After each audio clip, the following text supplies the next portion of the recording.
lectures, but I'm very excited to be talking about this. My profession is I'm a librarian, reference librarian.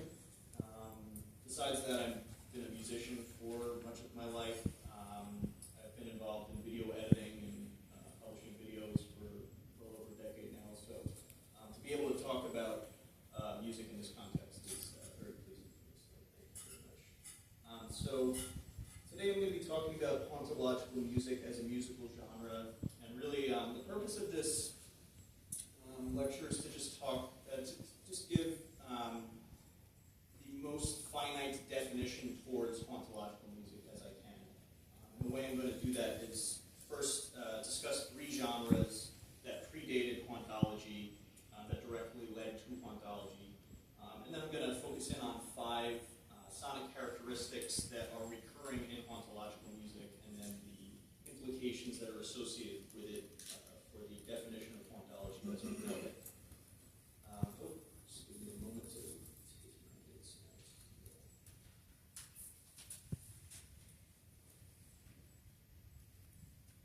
Okay, so really hauntology starts with broadcast media signifiers that are a part of our shared cultural memory. So this can often, I'm an American, but even though hauntology is mostly associated with the UK, there are still things that we share broadly.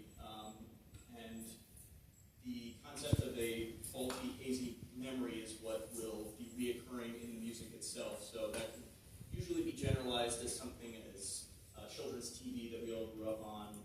You'll find that Sesame Street, for example, will be sampled by some of the artists that I'll be speaking about. The three genres that I mentioned are plunderphonics, chill wave, and vaporwave. And I gave just three examples of albums in those genres here, so you could already kind of get a sense of the aesthetic just by the album covers. So starting first, these are just some general genre forerunner characteristics that will be popping up in both these three genres and when we get to hauntology. So one thing you'll notice is the artists will generally record on outmoded technology on purpose, or they'll release the music in a lo-fi manner, and that's done on purpose. All of these genres, to me, are really some of the first genres that were created during the internet age. So what that means is, number one, it's associated with internet culture sometimes, and also in the internet age, usually we generalize scenes and movements of music to come out of one time and place. So you think of, in the 60s in the San Francisco era, there was the hippie music. With the internet age, music can come from all over the world, and it has a much wider scope. And also, these genres, as well as hauntology, have usually a tinge of humor to them, or some sort of social political meaning to them as well. So we're going to start with the genre plunderphonics. Already you can kind of see it's sort of a funny cover here. So John Oswald is really the founder of this genre. Plunderphonics began in about the mid-90s, and it centers around sampling often very recognizable music, and often doesn't even try to hide the fact that it's recontextualizing old music. I guess a simpler way to define it is mashup music. John Oswald defined plunderphonics as audio piracy as a compositional prerogative. So he likened using samplers and record players in the same way that you would just use any other instrument. And in that way, he called them electronic washboards, meaning it's sort of like a folk instrument, but sampling the music around you could be part of that folk music.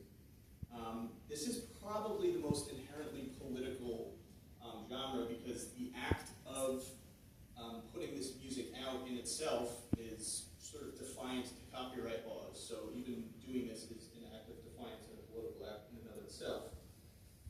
It uses sound appropriation as a means to comment on the origin of the sampled material and how its time and place has changed. And that is something we'll come back to a bit.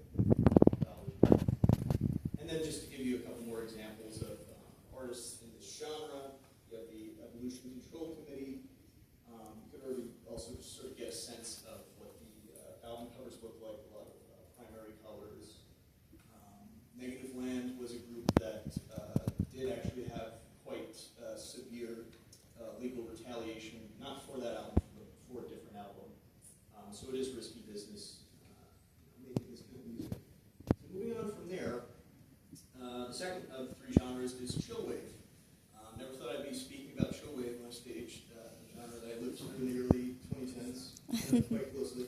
But, and generally, this album by Hand of Air, the album person pitch is usually pointed to as the origin of the genre itself. So chillwave sonically is generally centered around very washed out sounding, a lot of reverb, for example, in the mix, almost too much reverb. The vocals are almost like an afterthought. They're very kind of non-committal. You can't always even make out what the vocals are, but the general content of the lyrics have to do with just, and the album covers themselves, a little switch over to here, have to do with summery vibes and smoking marijuana and going on the beach and everything like that. And so it's very escapist, especially because quite a lot of these artists came from Brooklyn, New York, so you would normally associate this American genre with the West Coast in California. This already kind of ushers in this feeling of escapism. And this genre kind of started as a joke, and then it had a shelf life of maybe 3-4 years, and then kind of burned out just as quickly as it started. But besides just nostalgia, it is looking back on the past and drawing from everything from about the 50s to the 70s in terms of music and the imagery on the album covers and so forth. And besides just that feeling of nostalgia, there's also this feeling of loss and how things used to be, and a sort of the loss of innocence, which will crop up in Hauntology as well. And then these are some of the artists that are associated with chillwave. You have Washed Out, Totally Blonde, and the like. And then finally, we're going to talk about vaporwave. So vaporwave seems to be the genre that is most closely associated with hauntology as music. I've seen it written that it's sort of the American counterpart to hauntology. I didn't even bother trying to get all the artist names because there's just so many. It's just so fun to look at. But with vaporwave, again, we're using samples from older music. In this context, it's generally music starting in maybe the mid to late 80s and then ending in around the early 2000s. And like chillwave, we're again looking back on the past fondly, thinking about unfulfilled futures, and sort of looking back on the past with rose-colored glasses. Musically, vaporwave quite often will sound like what you imagine elevator music to be, or music that would play in like a shopping mall, but it has this kind of creepy tint to it, and it has this feeling like it's almost like you're listening to music that's supposed to lull you into shopping and being a consumer, but this is taking place in this post-apocalyptic world where there's just, again, the imagery is, a mix of internet culture and, the nightlife, and there's one on the end here with the shopping mall. It's a very specific time and place. And I think it's a very deliberate decision to stop drawing the imagery and the sampling from 2001, because what happened, of course, was 9/11, and to me that right there is a sort of cultural signifier of that's another loss of innocence. The world was never the same after that. So we're really drawing from before that time. And here we are at Hauntology. And there's our buddy Jacques Barras and Mark Fisher. So here are the 5 principles that I promised. So we're going to talk a little bit about looping and the constantly degrading sound, the layers of reverb, lo-fi aesthetics and mistakes left in on purpose, delay in chorus, and varied speed and pitch. So I'm going to talk about all of these characteristics and then give you kind of a loose definition based on 1 or 2 albums per topic. So let's see.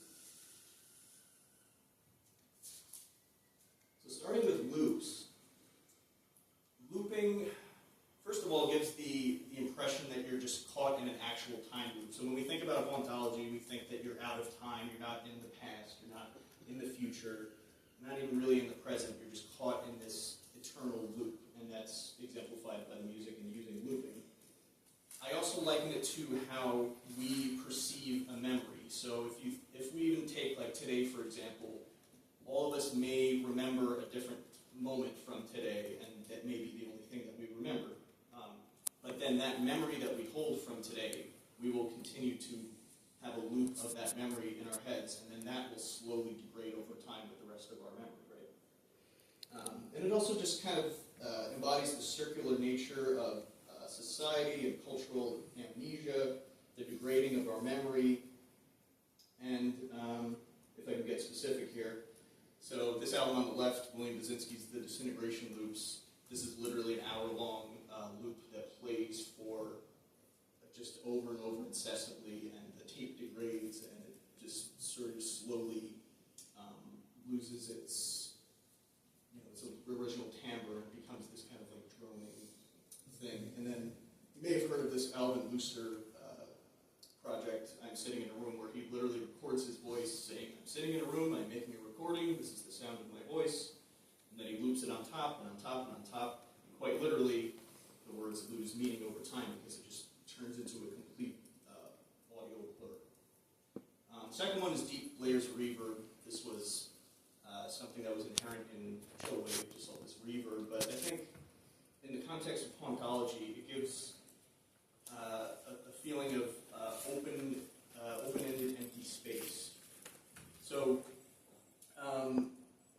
reverb in music, it's used to sort of give the illusion that everything is being recorded in the same room, and it kind of like meshes the sounds together a bit. In this case, it really hammers home the feeling of loneliness, unease, isolation, emptiness, absence. And then, in case in point in this album, I'm sure if we're here talking about hauntology, you've probably heard The Caretaker. This album uses a lot of reverb, and really hammers home that just adding a little bit of reverb to a sample can really give a feeling of that loneliness, isolation, and so forth. Coming back to the idea of lo-fi aesthetics and mistakes left in, with the vinyl cracking and popping sounds, it makes it more human sounding, but also using that faulty, older technology puts distance between us and the recording itself. And it's not being used just to elicit nostalgia, but we're part of our memory and our nostalgia. What comes with it are these mistakes and record pops and things.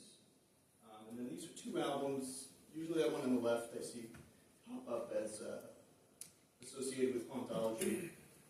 That record really uses that vinyl cracking and popping on purpose. And then this is a much newer album that I would consider part of hauntology because it's meant to look like one of those sort of old religious hymn albums, but quite literally on the first track, I think they did something where they messed up the recording, and it sounds like the singer is literally trying to escape the album. Moving on to delay and chorus. Chorus is you may know, it's an audio effect where the sound wave is taken slightly out of pitch, so it gives it a dreamy sound. It's, once again, we're coming back to the concept of being out of time. And it also disorients the listener. It gives you a sense of confusion. You're maybe hearing something that sounds familiar, but it's a little bit off. And that's exemplified in, once again, Caretaker. Caretaker, An Empty Bliss Beyond This World. That uses a lot of delay and chorus effects that, once again, if you add that effect to the music, it really gives this feeling of disorientation. And then finally, slowing the speed and lowering the pitch. So I liken this to when you have a dream and you're maybe in a place that's recognizable, but something's just slightly off about it. That's how I feel when you hear a sample of something that you recognize, but the pitch is lowered or it's sped up. And this is something actually that I've noticed popping up, to bring it to current day for a second. This pops up a lot in like TikTok videos and things online where things will be popular again, but it's like a sped up or slowed down version. There's just something about that that really connects with the youth. And once again, further solidifies being caught in that time that's not past, present, or future. And this is just another example of an album that uses samples of older recordings, but just that tweaking of it, of changing the pitch and so forth, will really make a difference. Now here's a little bit of, again, to bring it up to date. These are more recent develops in what I would consider just moving along. Some of these are not musical specifically, like the back rooms and things, but you may see on YouTube, I've noticed a trend of this one in the middle, the POV or in the wall. These are kind of fun. The video is literally just, hey, here's a recording of some 80s pop hit, but it's only playing on one speaker on the hall all the way down there. Whatever they're getting at, that seems to be, it's tapping into something young people are experiencing, what we like to call a nostalgia for something they couldn't have possibly ever experienced in their life. That's actually the most common comment that I would always find on Boards of Canada's songs people would write. This makes me feel nostalgia for something that I never could have experienced. And then, this was like a popular thing a couple of years ago. Someone took the recordings of the Chipmunks and slowed it down to the original speed of the singers here. You're hearing the vocals as they were originally recorded, but the songs are incredibly slow. But again, it's that weird, disorienting, off version of something that's familiar, but it's not quite right. And then the back rooms is more just visually, aesthetically similar to Hauntology, where in this case it's an abandoned library. So we're just about wrapping up here. I would include this album. I haven't really seen it mentioned in terms of Hauntology. This is a group called Set Fire to Flames. It's actually a side project of a group called Godspeed Black Emperor. You may not be familiar with that group. I think this constitutes as hauntological work because this album, and particularly the album before it, they were recorded in a barn that was set to be condemned and destroyed soon after. So there's this sense of that there's this ghostly presence on the album itself. And left in on the recording, you can hear the floorboards creaking, and an ambulance drives by at one point. So it's very human sounding, and there's a real inherent presence to